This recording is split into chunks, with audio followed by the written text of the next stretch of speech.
जय हिंद साथियों, स्वागत है आपका self study classes Vishwamit Jain YouTube channel में।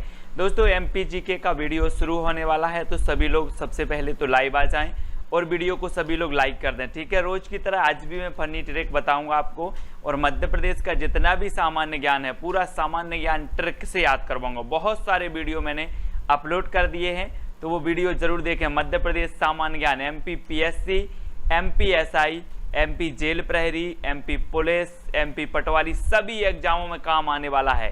ठीक है, तो दोस्तों आपको कुछ नहीं करना है, आपको सिर्फ वीडियो पूरा देखना है और चैनल को सब्सक्राइब कर लेना है, बेल आइकन को भी आपको दबाना है और ऑल पर क्लिक करना है। ठीक है, तो सभी लोग वीडियो को लाइक करेंगे।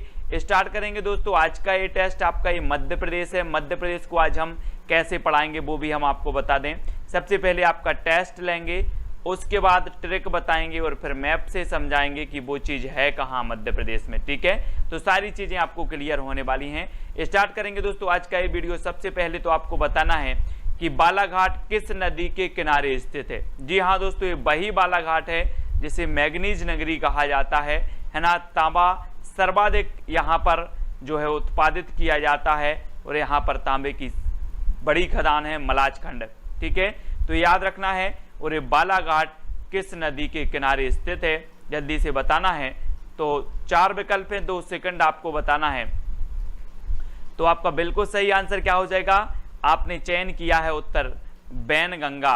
बैनगंगा यानी कि बी नंबर आपका सही हो जाएगा। दोस्तों आप लोग देखते हैं कि आप लोग गांव में देखते हैं कि जो बहन रहते हैं, बहन को क्या बोला जाता है, बैन बोला जाता है, बैन। और आप अपनी बैन को क्या ले जाना, बाला ले जाना।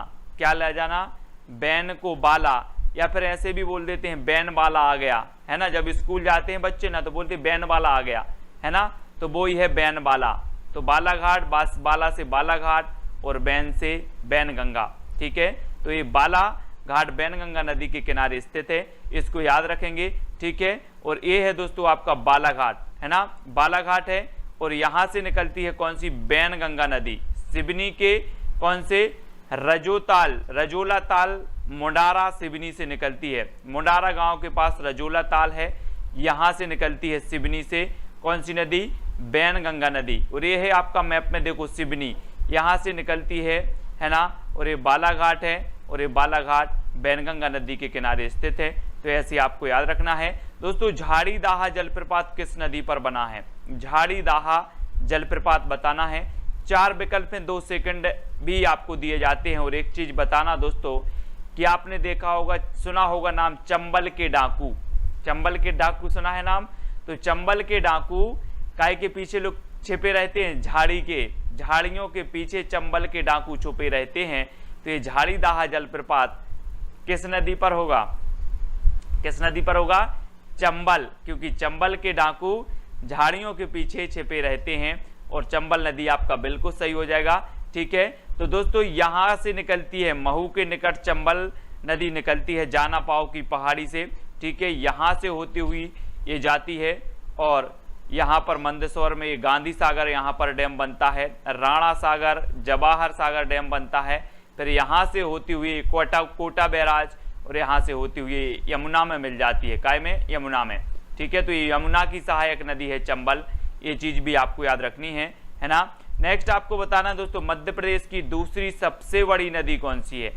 तो दूसरी पूछी गई है, तो सबसे पहले तो ये जिज्ञासा आती कि पहली कौन सी है। ठीक है, तो जल्दी से बताएं, जब तक हम बता रहे हैं कि पहली है कौन सी, नर्मदा। पहली नदी सबसे बड़ी है नर्मदा। नर्मदा की कुल लंबाई 1312 किलोमीटर है। ठीक है, मध्य प्रदेश में इसकी लंबाई 1077 किलोमीटर है। ठीक है, नर्मदा कहां से निकलती है, तो अमरकंटक से निकलती है। ये मध्य प्रदेश की सबसे बड़ी नदी है और ये जीवन रेखा भी है। क्या है, मध्य प्रदेश की जीवन रेखा भी है।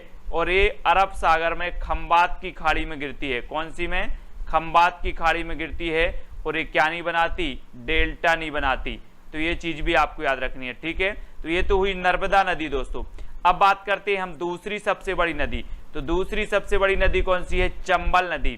ठीक है, दूसरी सबसे बड़ी नदी कौन सी है, चंबल। और इसकी कुल लंबाई कितनी है, 965 किलोमीटर चंबल की। ठीक है, तो याद रख लेना ये इंदौर के निकट जानापाव पहाड़ी से निकलती है। ठीक है, जानापाव पहाड़ी से ये चंबल निकलती है और ये बीहड़ बनाती है। एक क्वेश्चन आता है कौन सी नदी बीहड़ बनाती है, तो बीहड़ भी आपको याद रखनी है। ठीक है, सबसे ज़्यादा मुरैना और भिंड में इस नदी से क्या होता है, मिट्टी का क्षरण होता है, बाढ़ आती है। ठीक है, तो याद रख लेना। और चंबल नदी पर कौन सा बांध बना है मंदसौर में, गांधी सागर बांध बना है, तो गांधी सागर बांध भी आपको याद रखना है। ठीक है, तो ये चंबल नदी मध्य प्रदेश की दूसरी सबसे बड़ी नदी है जिसकी लंबाई 965 किलोमीटर है। ठीक है, और ये निकलती है दोस्तों यहाँ से आपकी चंबल नदी। ठीक है, चंबल नदी, और यहाँ से होती हुई ये जाती है यमुना में। तो ये चीज़ तो आपको याद हो गई। नेक्स्ट है हिरन नदी किस नदी की सहायक नदी है। हिरन बताना दोस्तों, हिरन तो आपको बताना है कि आप कभी सोचते हो कि यार पानी किस नदी का पिया जाए, तो आप सोचते हो यार नर्मदा माई का पानी मिल जाए, है ना, बोलते ना नर्मदा माई का पानी मिल जाए। तो ये हिरन है, यहाँ पर हिरन देखो, ये हिरन है, हिरन भी क्या सोचेंगे कि नर्मदा माई का क्या मिल जाए, पानी मिल जाए। तो ये जो हिरन नदी है दोस्तों, ये किसकी सहायक होगी, ये भी नर्मदा की होगी, क्योंकि हिरन भी सोच रहे हैं कि नर्मदा का पानी मिल जाए, तो हिरन नदी की सहायक नदी है ना, ये नर्मदा नदी की सहायक नदी है हिरन नदी। अब दोस्तों हिरन की बात आई है, तो हिरन कहाँ से निकलती है, हिरन निकलती है दोस्तों जबलपुर जिला के कुंडम से, है ना, कुंडम के पास से निकलती है। और ये है आपकी नर्मदा, ये निकलती है अमरकंटक से, है ना। और जो आपकी हिरन नदी है दोस्तों, हिरन नदी आपकी कुंडम से निकलती है। तो याद रख लेना जो नर्मदा की सहायक नदी है।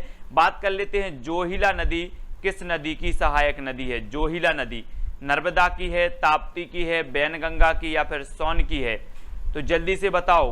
बहुत अच्छी ट्रिक है दोस्तों, आपको उत्तर बताना है और आपका बिल्कुल सही आंसर होगा सोन नदी की जो है सहायक नदी है जोहिला नदी। अब एक चीज याद रखने ना दोस्तों, सोन से बनेगा आपका सोना, और सोना को देखकर अच्छे अच्छे हिल जाते हैं, सोना को देखकर अच्छे अच्छे हिल जाते हैं, है ना। रामायण में भी आपने देखा होगा कि सोने को मृग को देखकर सीता जी ने राम से बोला कि इस मृग को, है ना, पकड़ो, तो पूरी लंका हिल गई, पूरी लंका हिल गई।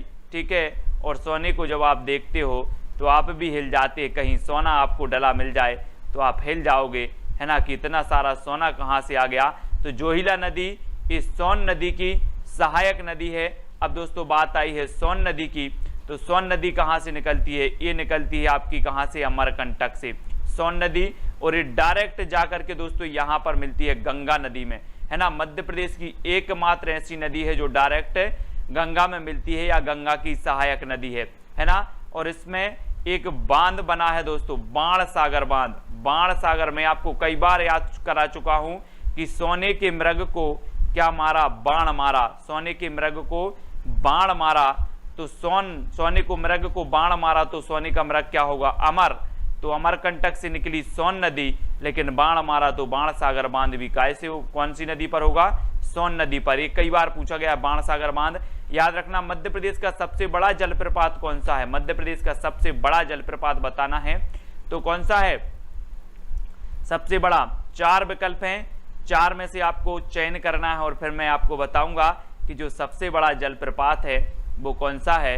वो है दोस्तों आपका क्या, चचाई जलप्रपात, है ना। चचाई जलप्रपात है, वाह नंबर आपका सही हो जाएगा। चचाई जलप्रपात मध्य प्रदेश का सबसे बड़ा जलप्रपात है।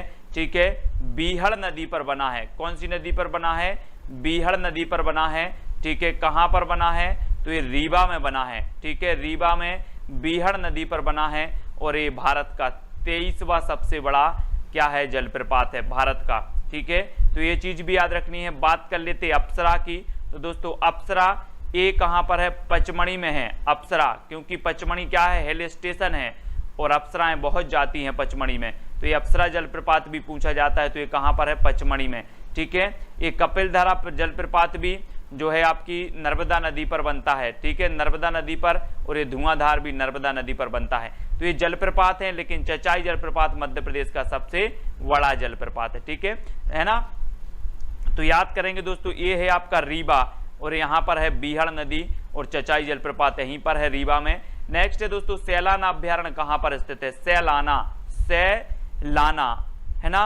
तो जल्दी बताओ, लाना आ रहा है यहाँ पर, लाना, तो क्या लाना, से लाना, रात में लाना, लाना जो भी लाना रात में लाना, तो रतलाम, रतलाम, रतलाम से लाना, रतलाम से लाना, क्या लाना, अंगूर, रतलाम से लाना अंगूर, क्योंकि अंगूर अनुसंधान केंद्र यहीं पर है रतलाम में, इसलिए रतलाम से लाना, है ना, से लाना रतलाम में अभ्यारण्य स्थित है। ठीक है, ये है आपका दोस्तों रतलाम, यहाँ पर है आपका सैलाना अभ्यारण्य। ठीक है, अगला बताना, मध्य प्रदेश में होलकर स्टेडियम कहाँ पर है, होलकर, आपने पता है दोस्तों कि होलकर नगरी किसे कहा जाता है, होलकर नगरी सभी लोगों को पता है, होलकर नगरी, कपड़ा नगरी, है ना, ये सारे के सारे जो उपनाम हैं वो किसके हैं, इंदौर के। तो ये होलकर स्टेडियम भी कहाँ होगा, इंदौर में होगा। ठीक है, जो किस नदी के किनारे स्थित है, खान नदी के किनारे स्थित है इंदौर। ठीक है, तो याद रख लेना है। और ये है दोस्तों आपका इंदौर, इंदौर याद रखेंगे, मालवा क्षेत्र में आता है। ठीक है, अगला बताना है, माखनलाल चतुर्वेदी समारोह कहाँ मनाया जाता है। दोस्तों माखन सभी लोगों ने देखा है, माखन, वो गाना नहीं सुना आपने कि माखन दे दे मैया मोरी भूख लगी, है ना, सुना होगा आपने। और माखन जो खाना है दोस्तों, पूरा एक साथ नहीं खाना है, कैसे खाना है, खंड खंड करके खाना है, खंड खंड करके खाना है माखन। तो माखनलाल चतुर्वेदी समारोह कहाँ मनाया जाएगा, खंडवा, यानी कि जो बी नंबर है वो आपका बिल्कुल सही होगा, क्योंकि माखन खंड खंड करके खाना है, और ये है दोस्तों आपका खंडवा। ठीक है, याद रख लेना है खंडवा। नेक्स्ट, ध्रुपद समारोह कहाँ मनाया जाता है, ध्रुपद, ध्रुव, ध्रुव से नहीं लग रहा दोस्तों आपका, ध्रुव, हम पढ़ते ना ध्रुव, दक्षिणी ध्रुव, उत्तरी ध्रुव। 2 सेकंड में आप अपना उत्तर तो बताएंगे ही कमेंट में, लेकिन आपको ध्रुपद से ध्रुव लग रहा है, ध्रुव, है ना, वो ध्रुव किसके हैं, भूखे हैं, उत्तरी ध्रुव भूखा है, दक्षिणी ध्रुव भी भूखा है, तो भू से क्या बनेगा, भोपाल, क्योंकि ध्रुव ध्रुपद से आ रहे हैं, ध्रुव, और ध्रुव तो भूखे हैं, है ना, भू यानी पृथ्वी के, तो भूखे हैं, तो भोपाल में ध्रुपद समारोह मनाया जाता है, भोपाल में। इस प्रकार से भी याद रखेंगे, राजधानी है भोपाल। ठीक है, और झीलों की नगरी है भोपाल, वन विहार राष्ट्रीय उद्यान भी है भोपाल में। ठीक है, नवाबों की नगरी है भोपाल। तो ये सारी की सारी चीजें याद रखनी है।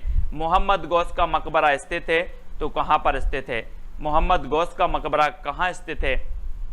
दोस्तों गौस से नहीं लग रहा आपका, गौस से कि बॉस, मोहम्मद बॉस कर दो अगर इसको, तो बॉस, गोस, बोस, तो बोस लोग कहाँ घूमते हैं, कहाँ घूमते हैं, गली में। लगता ना कि यार गली में ना निकलो, बॉस लोग घूमते होंगे, है ना, तो गौस से बॉस, और बॉस गली में घूमते हैं, तो ग्वालियर, यानी कि बा नंबर। तो मोहम्मद गौस का मकबरा कहाँ पर होगा, ग्वालियर में।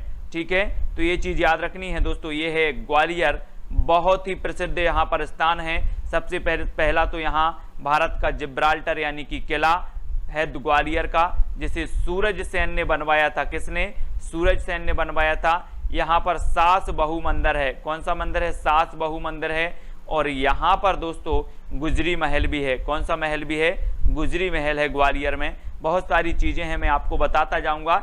नेक्स्ट बताना, असरफी महल कहाँ स्थित है। अच्छा दोस्तों एक चीज बताना, 2 सेकंड में आप अपना उत्तर तो बताना ही, लेकिन मैं आपको बता रहा हूं कि आपके माइंड में, सबके माइंड में चलता रहता है यार असरफी मिल जाए कहूं, है ना, कहीं असरफी मिल जाए तो जीवन बड़ा अच्छे से कटेगा। तो काय में चलता है, माइंड में चलता है कि असरफी मिल जाए, तो असरफी महल कहाँ पर होगा, कहाँ पर होगा, माइंड में चलता है तो मांडू में, है ना। अब मांडू की बात आई है, असरफी महल मांडू में है, तो ये मांडू कहाँ पर है, मांडू कहाँ पर है, सिटी ऑफ जॉय इसे कहा जाता है। सिटी ऑफ जॉय किसे कहा जाता है, ऐसा क्वेश्चन आपसे पूछा जाएगा तो ये कहा जाता है मांडू को। और ये मांडू कहाँ पर है, तो मांडू है दोस्तों धार में। ठीक है, तो याद रख लेना जहां पर असरफी महल है। ठीक है, नेक्स्ट आपको बताना है उदयगिरी की गुफाएं कहाँ स्थित हैं। दोस्तों उदय, उदय होता है किस दिशा से होता है, सूर्य का उदय, है ना, उदय होता है तो किस दिशा से होता है, दिशा आएगा उत्तर में। उदयगिरी की गुफाएं, दिशा तो विदिशा, है ना, दिशा।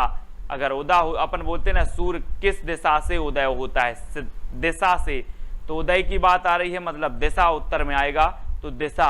इसलिए बोलते हैं कि क्वेश्चन को देखो और उत्तर बताओ, ऐसी ट्रिक कि क्वेश्चन को देखो और उत्तर बताओ। तो दिशा आपका बिल्कुल सही है, और ये है आपका विदिशा। ठीक है, याद रख लेना विदिशा। ओरछा का दुर्ग स्थित है दोस्तों, तो कहाँ? सूरजसेन, जल्दी से बताना। ओरछा का दुर्ग बता दो, यहां ऑप्शन मिस्टेक हो गए हैं। ओरछा का दुर्ग बताना है।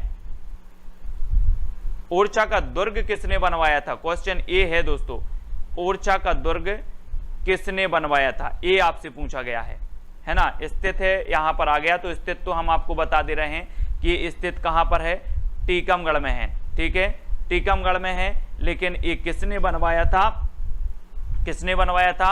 अब टीकमगढ़ की बात आ ही गई है, तो टीका कौन लगाते हैं? वीर लोग लगाते हैं टीका। कौन लगाते हैं? वीर, है ना।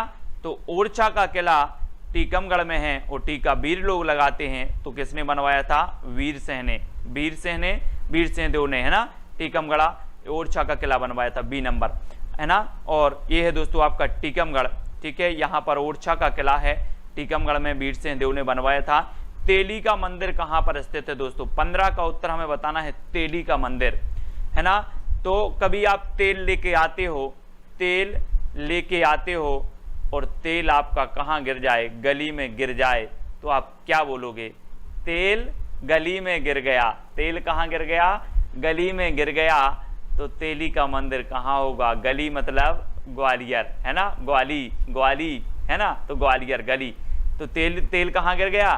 गली में गिर गया, तो ग्वालियर, ठीक है ना। और ये ग्वालियर है। बहुत सारी चीजें तो आपको ग्वालियर के बारे में पता है।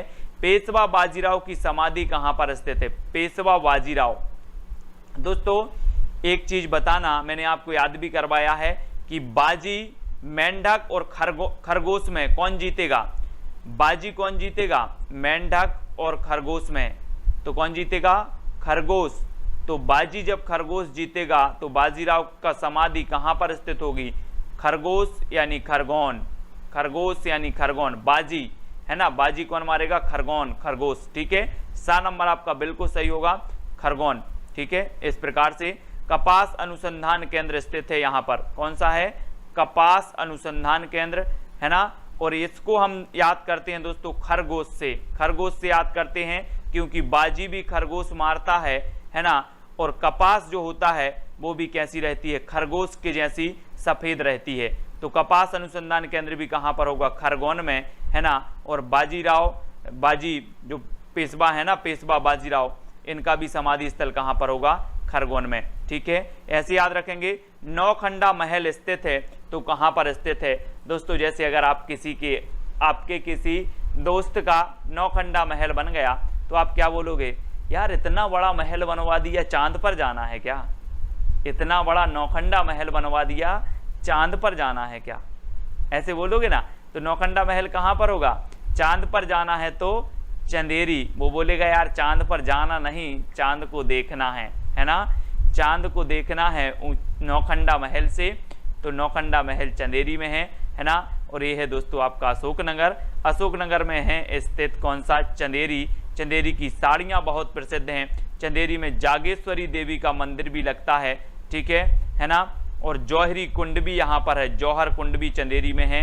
ये चीज़ भी याद रखना है, क्योंकि जो है चांद से चेहरे वाली जो रानियाँ होती थीं वो क्या करती थीं? जौहर करती थीं, जौहर। तो ये चंदेरी में है जौहर कुंड भी। मध्य प्रदेश में काली मिट्टी वाला प्रदेश है, तो कौन सा है? काली मिट्टी वाला प्रदेश कौन सा है? बुंदेलखंड का पठार है, रीवा पन्ना का, मालवा का, या फिर बघेलखंड का? काली मिट्टी दोस्तों पता है कि लोह तत्व की उपस्थिति के कारण इस मिट्टी का जो रंग होता है वो काला होता है, सभी लोगों को पता है, ठीक है। और इसमें बालू की कमी होती है। काली मिट्टी में काय की कमी होती है? बालू की कमी होती है।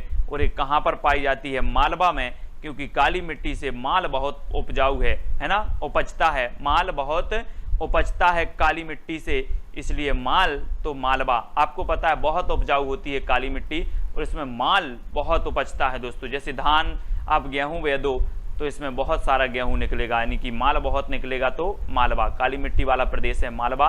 और ये आपका दोस्त ये आता है आपका मालवा क्षेत्र, ये मालवा क्षेत्र है, ठीक है। नेक्स्ट है नरवर का किला कहाँ पर स्थित है? नरवर, नर हो या बर, सब लोग कहाँ जाएंगे पूजन करने, भक्ति करने? कहाँ जाएंगे? आपके पास आएंगे कि शिव के पास जाएंगे?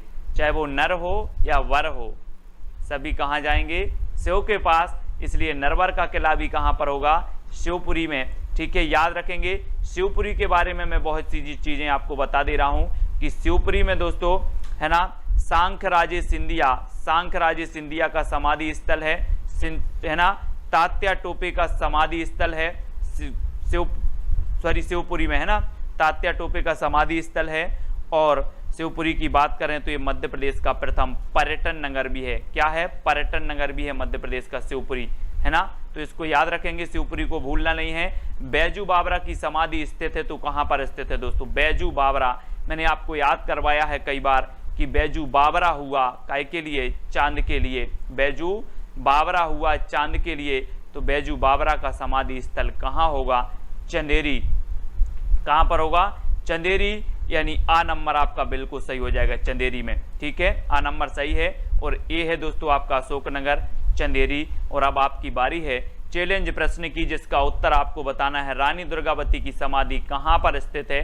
समाधि स्थल बताना है कहां पर स्थित है। अब रानी दुर्गावती के बारे में आप जितना जानते हो उतना कमेंट में लिखो, ठीक है, क्योंकि जब आप लिखते हो तो बहुत अच्छी याद हो जाता है, अच्छा याद रहता है। तो जितने भी मैं चैलेंज प्रश्न देता हूं, आपको जितना पता रहता है उतना कमेंट में लिख दिया करो, ठीक है, लिखा करो तो याद ज्यादा रहता है। तो रानी दुर्गावती की समाधि स्थित है। सभी लोगों को बताना है कितने लोग चैलेंज को स्वीकार करते हैं, देखते हैं कितने कमेंट आते हैं। सभी लोग कमेंट जरूर करें, है ना। अगर नहीं बनता है तो सर्च करके करें, वो ज्यादा दिन तक याद रहेगा कि मुझसे बनता नहीं था और मैंने सर्च करके कमेंट में लिखा था, है ना, पता करके कमेंट में लिखा था। तो रानी दुर्गावती की समाधि आपको बतानी है। 4 विकल्प भी आपके सामने मौजूद हैं, ठीक है। और सभी लोग जितने भी हमारे साथी हैं वो टेलीग्राम ग्रुप से अवश्य जुड़ें। टेलीग्राम ग्रुप को जुड़ने के लिए आपको टेलीग्राम ऐप डाउनलोड करना है, उसमें सर्च करना है IAS स्टडी ट्रैक और ज्वाइन हो जाना है, ठीक है। और व्हाट्सअप नंबर दिया है तो व्हाट्सअप ग्रुप से भी आपको जुड़ जाना है।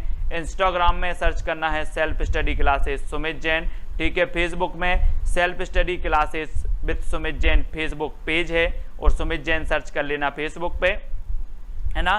तो इस प्रकार से दोस्तों तैयारी करते रहें MPPSC की, MPSI जेल प्रहरी, MP पुलिस पटवारी, कोई भी एग्जाम हो जिनमें MP GK पूछा जाता है, आपको पूरा GK याद करवाया जाएगा।